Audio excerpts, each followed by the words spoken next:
할렐루야. 귀한 찬양 감사합니다.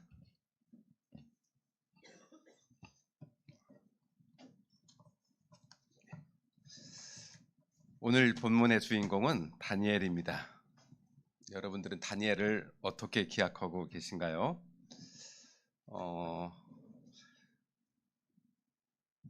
아마 다니엘 그러면 가장 유명한 건 아마 사자굴에서, 그렇죠? 사자굴에 사자의 밥이 되라고 던져놓는데 올해 사자와 친구가 돼서 논일고 있는 모습, 또는 풀무불 그러시면 요즘 젊은 분들은 잘 못 알아듣죠? 용왕이 아니죠. 용광로. 예, 죄송합니다. 용광로에 던졌는데, 예, 그렇죠? 그런데 오히려 용광로에서 수영을 하고 있던 그런 다니엘의 모습. 예, 아마 그런 걸 떠올리시는 분들도 계실 거고, 어쩌면 요셉보다도 더 위대한 꿈 해몽가였습니다. 요셉은 왕이 뭐였죠? 꿈을 얘기하니까 해석해봐라니까 해석했죠. 근데 다니엘은 어떤가요? 내가 무슨 꿈 꿨게 이것부터 맞춰야 됩니다. 그리고 그걸 해석했던, 그래서 총리가 됐던 그런 인물이었습니다. 그런데 저는 오늘 좀 다른 시각에서 다니엘을 볼까 합니다. 우리 다니엘은 우리 본문 조금 길었는데 그 1, 2절에 보시면 바로 전쟁으로 인해서 강제로 고향을 떠나서 한마디로 전쟁 포로가 되었던 거죠. 말도 문화도 낯선 바벨론이라는 거대 제국에 떨어진 이주민이었습니다. 그 당시 우리 본문에도 나오는 것처럼 아마 10대 소년이었을 것으로 그렇게 추측을 합니다. 10대 소년이 겪어야 했던 그 막막함과 그 두려움, 그 공포, 그것이 얼마나 컸을까요? 오늘 우리의 주변을 살펴보면 이 2600여 년 전이라고 얘기하는데 다니엘과 비슷한 처지에 놓인 이웃들이 참으로 많습니다. 제가 섬기고 있는 동탄숲 이주민센터에 함께 오는 이주민들이 많이 있는데요.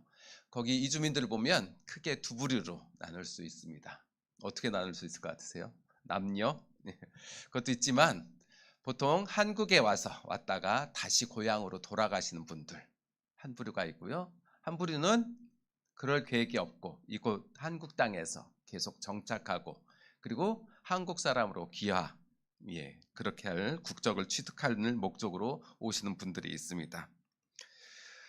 두 부류의 이주민들이지만 그들의 꿈은 하나입니다. 그들은 공통점이 있습니다. 뭘까요? 바로 코리안 드림을 꿈꾸고 왔다는 겁니다. 그렇죠? 우리가 예전에 얘기했던 아메리칸 드림, 그것 못지않은 그들은 코리안 드림을 꿈꾸고 한국 땅으로 왔습니다. 죄송합니다. 한국에 가면 잘 살 수 있다.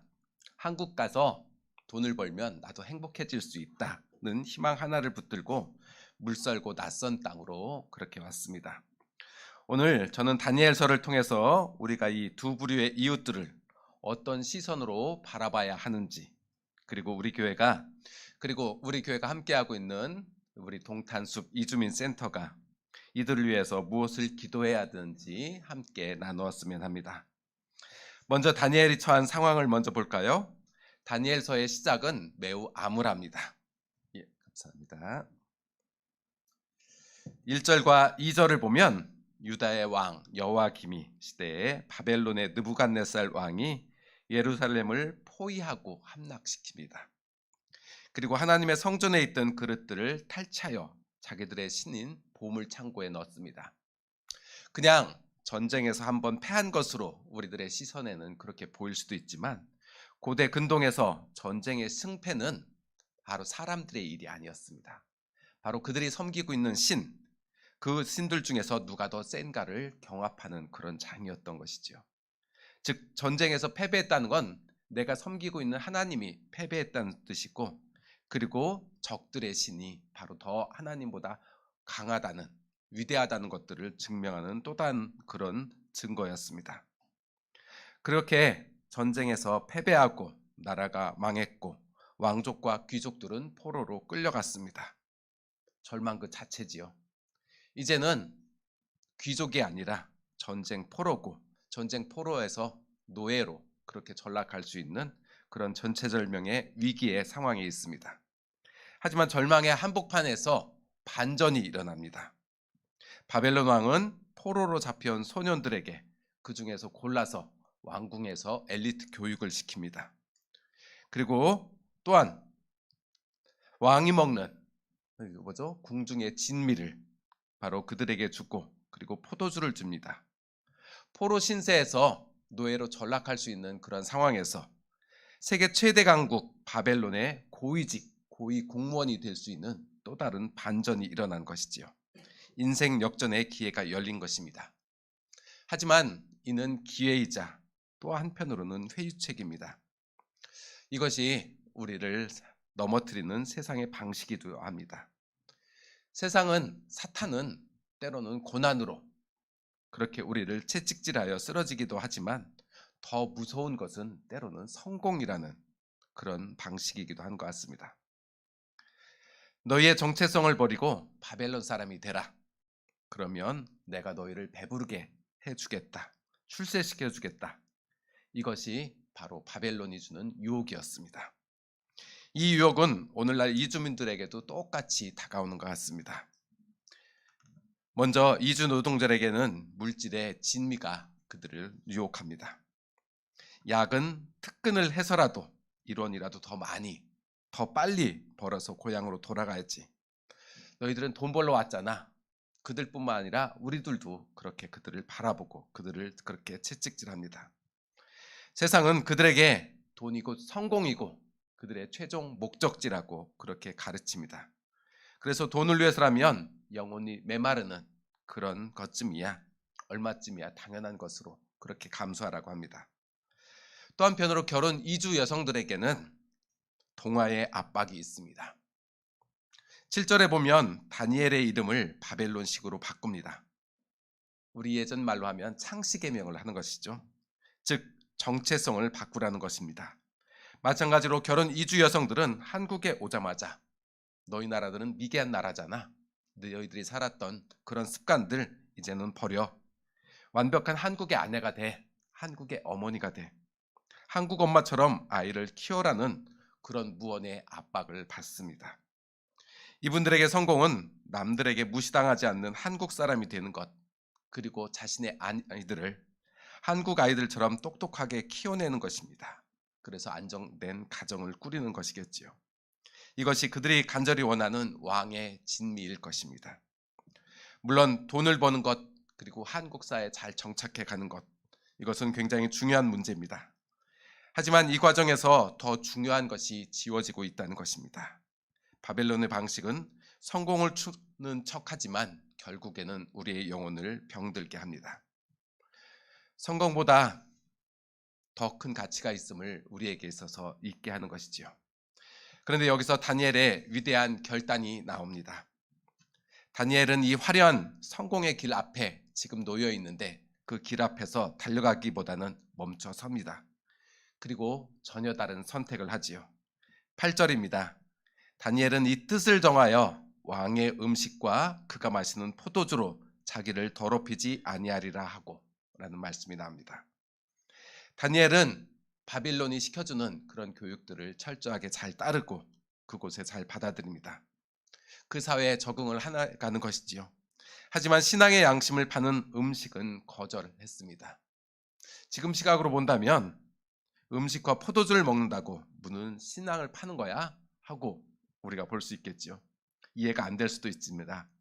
하지만 여기에는 너를 먹이는 것은 네가 지금까지 섬겨왔던 하나님이 아니라 나 바벨론 왕이다. 내가 너희를 지금부터는 책임지고 먹이는 사람이다 라는 뜻이 담겨 있습니다. 그리고 당시에 포도주와 고기는 먼저 바벨론 신들에게 바쳤던 제사의 음식이었던 것이지요.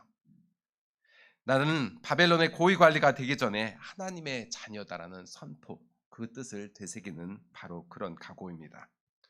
성공을 위해서 때로는 나아갈지라도, 하지만 그렇다 할지라도 내 영혼까지 더럽히진 않겠다. 이것이 다니엘의 뜻이었습니다. 사랑하는 성도 여러분, 우리가 섬기는 이주민 선교, 우리가 해야 되는 이주민 선교의 목표도 저는 바로 여기에 있다고 생각합니다. 이주 노동자들을 향해서도 우리는 이렇게 기도해야 할 것입니다. 돈을 많이 벌려가는 것도 좋지만 그 돈이 결코 당신은 인생의 주인공이 되지 못한다. 주인이 되지 않기를 바랍니다. 당신은 돈 버는 기계가 아니라 바로 하나님께서 사랑하는 존귀한 영혼입니다. 하나님의 형상입니다라고 우리는 이야기해 줄 수 있어야 합니다. 한국에 정착할 결혼 이주 여성들에게도 우리는 그렇게 기도해야 됩니다. 한국 사람처럼 말하고 행동하는 것, 그것보다 더 중요한 것이 있습니다. 당신이 하나님의 자녀고 당신이 키워내는 그 자녀가 바로 하나님의 왕자요 공주라는 것을 우리는 일깨워 주어야 합니다. 그래서 하나님의 사람으로 키우는 것, 그것이 당신에게 부여된 가장 소중한 임무라는 것. 그래서 세상의 편견과 차별 속에서도 당당할 수 있는 힘이 바로 성공이 아니라 오직 예수 그리스도 안에 있음을 우리는 이야기해 주어야 합니다. 다니엘에 보여준 성공은 총리가 된 것이 결코 아닙니다.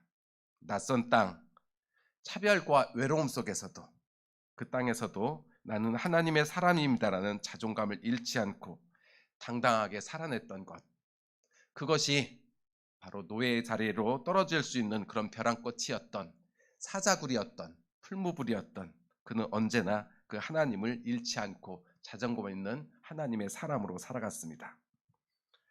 그렇다면 우리 교회와 우리 이주민 센터들은 어떤 역할을 해야 될까요? 본문 9절에 보면 마지막 절이었습니다. 하나님이 다니엘로 하여금 환관장에게 은혜와 긍휼을 얻게 하신지라 하였습니다. 다니엘이 아무리 그 뜻을 세우고 그가 그렇게 옳고 든 사람으로, 자존감 있는 사람으로 살아갔다 할지라도 다니엘을 도와주는 그런 사람들이 있었습니다. 바로 그가 환관장이었지요. 하나님은 외로운 다니엘에게 그렇게 돕는 손길을 붙여주었습니다. 우리 교회가 이주민 센터가 바로 그 하나님의 은혜와 긍휼의 손이 되어야 하지 않을까요? 그 통로가 되어야 할 것입니다. 결혼 이주 여성들이 우리 센터에, 저희 센터에 가장 많이 방문합니다. 한국 생활 그들이 결코 만만치 않지요. 그 중에서 가장 어린 분이 19살이에요. 19살, 아직 20살도 안 됐는데 결혼해서 온 이주 여성입니다. 그리고 오전에는 대학을 다니고 오후에는 아르바이트를 하고 그러면서도 기화를 위해서 저희 센터를 찾습니다. 그래서 수업 때 보면 종종 졸고 있어요. 그래서 너무 피곤하고 그 학생이 그렇게 힘들게 하는 거를 주변 학생들도 아니까 선생님 저 깨우지 마세요. 너무 피곤해서 그런 거라고 저한테 간혹 얘기를 해줍니다. 물론 다 그렇게 힘든 건 아니겠지만 그렇게 결코 이주 여성들에게도 한국은 꿈의 안식처만 될 수는 없습니다. 언어의 장벽, 문화 차이, 때로는 그 안에 보이지 않은 말할 수 없는 가족의 갈등이 있겠지요. 우리도 그런데 그들은 오죽하겠습니까? 그런데 마음 터놓고 이야기할 친정엄마, 친구 하나 그렇게 쉽지 않은 게 그들의 현실이죠. 그때 우리 교회가, 우리 센터가 그들의 영적 친정이 되어 주어야 합니다. 단순히 한국어를 가르치고 한국 음식을 만드는 법을 알려주고 한국에서 적응하는 법을 알려주는 것, 그 문화센터를 넘어서 그들의 아픈 마음을 싸매주고 함께 울어주는 곳이 되어야 하지 않을까요? 이주 노동자들에게는 영적 피난처가 되어 주어야 할 것입니다. 때로는 그들이 임금 체불로 몸이 아파 서러울 때 세상은 너를 외국인 노동자라고, 때로는 불법 노동자라고 부르지만 우리는 너를 형제라고 부르겠다라고, 자매라고 부르겠다고 그렇게 말해줘야 할 것입니다. 하지만 저는 여기서 멈추어 서면 안 된다고 생각합니다. 복지 혜택만 주고 끝난다면 우리는 그저 착한 바벨론 사람, 착한 한국 사람 뿐일 것입니다. 우리는 그들에게 최종적으로 예수의 생명을 주어야 합니다. 다니엘의 위대함이 나중에 총리가 되었다는 성취에 있지 않았다고 말씀드렸죠. 그의 위대함은 포로로 잡혀간 그 비참한 현실 속에서도, 아무도 보이지 않는 그 은밀한 곳에서도, 아니 오히려 사람들이 하나님을 바라보지 말라고 그렇게 탄압하는 속에서도 그는 하나님이 살아계심을 믿고 그분과 동행하기를 멈추지 않았다는데 그의 위대함이 있습니다. 성도 여러분, 우리 교회가 섬기는, 그리고 우리 교회가 함께하는 그 이주민 센터를 통해 훗날 저는 아름다운 이주민들의 고백이 터져나오기를 기도하고 꿈꿉니다. 먼저 고국으로 돌아가는 이주 노동자들의 형제들의 입에서는 나도 한국에서 돈을 많이 벌었다. 하지만 내 인생 최고의 성공은 한국에서 예수님을 돈을 번 것이 아니라 예수님을 만난 것입니다. 이제 저는 돈 많은 부자가 아니라 복음을 전하는 선교사가 되어 고국으로 돌아갈 것입니다. 라는 고백이 이어졌으면 합니다. 그리고 이 땅에 정착해 살아가는 결혼 이주 여성들, 그 여성들의 입에서는 이런 고백이 나오길 원합니다. 한국 생활이 너무 외롭고 힘들었습니다. 하지만 그 가운데 주님을 만났고 그래서 나는 버텼습니다. 내 아이가 다문화라고 차별받을까 걱정했지만 하나님 나라의 왕자 공주로 당당하게 나는 키워내겠습니다. 한국은 나에게 낯선 시집이 아니라 하나님 나라를 만난 약속의 땅이었습니다라는 고백이 이어지기를 간절히 소원합니다. 이것이 바로 코리안 드림을 넘어선 하나님 나라의 꿈이 아닐까요? 우리 교회가 단순히 밥을 퍼주고 옷을 나눠주는 것, 그것을 넘어 이 거룩한 꿈을 심어주는 곳이 되길 원합니다. 이주민들이 성공하려고 왔다가 진짜 성공이신 예수님을 만나는 기적이 이루어지는 현장이 우리 교회가 그리고 그 일에 쓰임받는 센터가 되기를 간절히 원합니다. 저희들이 착각하는 것들 중에 하나가 있습니다. 내가 사랑하는 사람을 만나서 행복한 꿈을 꿉니다. 그리고 저 행복을 향해서 간다고 생각합니다. 그런데 그렇지 않습니다. 사랑하는 사람을 만난 그 순간, 사랑하는 사람과 함께 있는 그 자리가 바로 행복의 순간이고 행복의 자리인 거죠. 바로 이렇게 우리에게 있어서 진정한 성공은 주님과 함께하는 그 순간이고 그 자리인 것입니다. 우리가 맛보았고 그리고 지금도 맛보아야 할 그 자리, 그것들을 이주민들도 함께 나눠주고 함께 맛보기를 간절히 소원하며 그 통로가 바로 여러분과 제가 되기를 간절히 축원드립니다. 그리고 여러분들께서 함께 해주셔서요, 지난 한 해 동안 좀 살아왔던 일들을 사진으로 좀 함께 좀 모아봤습니다. 좀 짧은 사진이긴 하지만 함께 화면을 봐주시면 좋겠고요. 저희가 1년 동안 사회통합 프로그램이란 것들을 통해서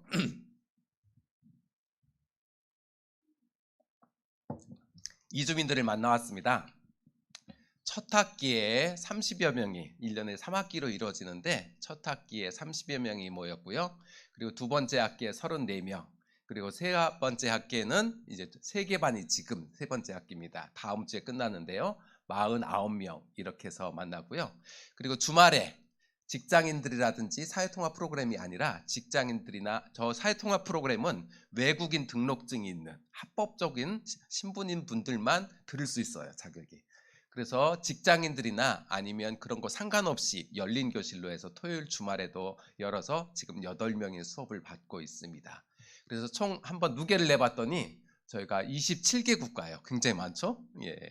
물론 제일 많은 건 베트남입니다만 27개 국가에서 시에라리온 뭐 이런 나라에서도 와요. 볼리비아 뭐 이런 나라 출신들도 있고요. 121명이 수강생들이 그렇게 함께 했습니다.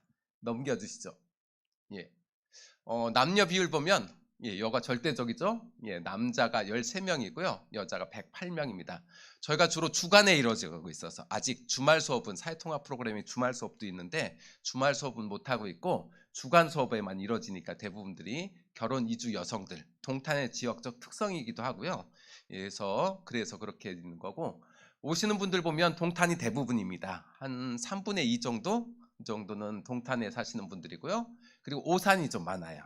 오산이 좀 가까운데 제가 알기로는 오산에는 이주민센터가 없습니다. 이 한국어를 사회통합 프로그램 하는 이주민센터가 없어서 저희 집으로 많이 오시고, 그리고 조금 거리가 있지만 병점, 동탄 이외에 화성에서도 오십니다. 그리고 수원도 조금 가까운 분들, 수원의 아래쪽이 화성하고 연결돼 있으니까 수원에서도 오시는 분들이 있어요. 그리고 일부는 평택, 안성, 오포에서도 지금 오고 있습니다. 오포에서도 버스 타고 와서 GTX 타고 다시 저희 센터 오시는 분이 있어요. 그렇게도 오시고 있고요. 종교는 저희가 작성을 하는데 첫날에 작성하는데 그걸 열심히 작성 안 하고 그런 분들이 대부분이어서 많이 파악은 안 하는데 의외로 이슬람 분들이 많습니다. 중앙아시아나 중동에서 오시는 분들, 이런 분들, 동남아에서 오시는 분들도 그렇고요. 이슬람인들이 많고, 그리고 우리 기독교인들도 좀 있습니다. 그리고 동남아에 불교가 많으니까 동남아에서 분들 불교, 그리고 캐톨릭 천주교도 좀 있고 그런 상황이고요. 예, 넘겨주시면, 예, 이게 1단계 수업이다. 1단계는 아내가 맡고 있고요. 그래서 제일 연령대가 높아요. 그래서 예, 한 60 가까이 되는 분도 계시고요. 저기 대머리 벗겨진 아저씨도 계시죠? 예, 예, 중동 사람들입니다. 이란 분이죠, 저분이, 그렇죠? 예, 이란 부부가 같이 나오시는 분으로 알고 있습니다. 예, 엔터해 주시죠. 예, 2단계는 제가 맡고 있고요. 예, 수강 가장 젊은 반이에요. 예, 제가 맡고 있는데 다 20대들이고 아까 10대도 있던 아까 19살도 저 가운데 있습니다. 2단계 모습이고요. 예, 한번 예, 제가 수업하는 사진입니다. 열정적으로 하고 있죠? 예, 그다음 3단계입니다. 예, 3단계 수업이고요. 예, 가장 많습니다. 3단계는 첫날 열자마자 저희가 한 번도 그러지 못했는데 오전에 다 마감이 돼가지고 저희 수강생들도 막 못 들어가지고 예, 아주 처음에 많이 진땀을 흘렸던 반입니다. 그래서 가장 많은 학생들이 있고요. 예, 그리고 지금 우리 중국 선교사 출신의 선생님, 선교사님이 함께 수고하고 계신 반입니다. 예, 다음에 또 그리고 이건 시험을 보는 장면이에요. 한 학기가 끝나면 모든 반이 평가를 합니다. 시험을 보는데요. 굉장히 엄격하게 보시면 한번 엔터해 주시면 휴대폰도 다 반납하고요. 예. 그리고 고개를 돌리면 바로 퇴장입니다. 예. 그래서 그렇게 철저하게 그래서 선생님도 두 분이 해서 그렇게 평가가 있고요. 그래서 출석이 80% 이상 그리고 시험은 60점 이상이 돼야 통과, 다음 단계 통과. 안 그러면 단계를 다시 들어야 됩니다. 이렇게 철저하게 관리가 되고 있고요. 엔터 해주시면 이건 주말반입니다. 주말반 학생이 지금 8명인데 8명이 다 모인 게 딱 한 번이에요. 대부분 직장이니까 벌써 이제 특근이어서 어젯밤 특근에서 못 나와요 선생님 이런 분도 있고 벌써 이제 근무 시간이 바뀌어가지고 또 이제 그만두신 분도 있고 8명으로 시작했는데 제일 많을 때가 6명 정도 두고 그렇습니다. 그리고 여기 대단히 다양해요. 예, 삼성전자 아까 다녔던 분도 있고요. 어디 공장에서 취업하고 있는 분도 있고 식당 다니는 분들도 있고 이런 모습들이 있습니다. 예, 그래서 다양한 모습이고요. 이제 그것뿐만이 아니라 수업뿐만 아니라 저희가 목적이 또 다른 목적이 있잖아요. 그런 목적을 위해서 더 친밀한 과정들을 만들고 있습니다. 추석 때는 같이 모여서 추석 음식 송편도 나누고 식혜도 갖다 사가지고 갔는데 많이 드시지 않더라고요 잘.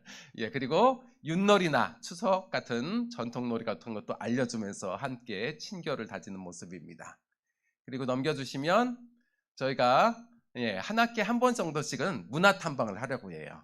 예, 두 가지 목적 있죠. 하나는 한국 문화를 좀 알아가는 것. 주로 저희가 화성이 수원 화성에서 왔어요. 지명이. 예, 수원 화성 있는 지역이다 그래서 예전에 수원과 화성시가 하나의 고을이었습니다.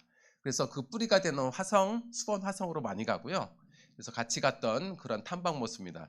제가 이번 학기에는 너무 바빠가지고 올해 그래서 저희 반만 그리고 또 수요일에 갈 수 있는데 수요일마다 비가 많이 왔어요. 예, 그래서 몇 번 실패하다가 그래서 마침내 한번 갔었던 그런 탐방 모습입니다. 예, 넘겨주시죠. 그리고 저희가 중장기 계획이라 했는데 계획보다는 제 꿈입니다. 일단 한국어 교실 2개의 트랙으로 가는데요. 하나는 사회통합 프로그램이라는 이제 그런 프로그램이고 또 하나는 일반 거기에 들어가지 못하는 직장인들이나 아니면 비등록 외국인들하고 함께하는 그런 한국어 교실이고요. 또 한편은 그것뿐만 아니라 저희가 꿈꾸고 있는 것들이 중도 입국한 청소년들이 있습니다. 또는 그 자녀들을 있는 그런 자녀들이 있는데 청소년들과 함께 할 수 있는 그런 학교들을 꿈꾸고 있습니다. 그래서 방과후 학습, 거창하게 학교라겠는데 방과후 학습 교실 같은 거죠. 그런 것들을 통해서 청소년들과 함께 할 수 있는 기회들을 계속 꿈꾸고 있고요. 세 번째 단계로는 저희가 꿈꾸는 건 그뿐만이 아니라 문화, 한국어 교실뿐만 아니라 다양한 한국어도 배울 수 있고 이분들이 한국 요리에 대한 그런 것도 많이 배우고 싶어 해요. 이제 집에서 남편한테 요리도 해주고 싶은데 그걸 잘 모르는 거죠. 그래서 그런 것도 배우고 싶고 배우는데 그뿐만이 아니라 자기가 한국 문화를 배우는 그런 수강생뿐만 아니라 이분들이 때로는 의사도 있어요. 저 가운데 굉장히 엘리트들도 많거든요. 막 박사하신 분들도 있고 그런데 그분들은 그 나라 문화에 대해서 자기 나라 문화에 대해서 어느 누구보다도 전문가잖아요. 그래서 우리가 한국인들에게 그런 문화를 가르칠 수 있는 또 선생님으로 쓸 수 있는 그래서 한국인들과 이 이주민들이 서로 한쪽으로 일방적으로 배우는 기관이 아니라 서로의 가진 것들 함께 나눌 수 있는 그런 문화 공간 그런 것들도 함께 이어지기를 꿈꿉니다. 그리고 마침내는 저 공간에서 할 수는 없어요. 예배를 드릴 수는 없고요. 지금 한국어 교실을 하는 사회통합 프로그램 하는 저 기관에서는 예배를 하게 되면 저희가 취소가 됩니다. 그래서 저 옆에 비슷한 제2센터를 해서 제2센터는 신앙생활이 이루어지는, 최종적으로는 그렇게 돼서 아까 말씀드렸던 정말 소중한, 가장 소중한 것들을 심어줄 수 있는, 그래서 토탈 케어가 일어날 수 있는 그런 문화센터를 꿈꾸고 있습니다. 그 꿈들을 위해서 함께 기도를 부탁드리겠습니다. 예, 함께 기도하시겠습니다.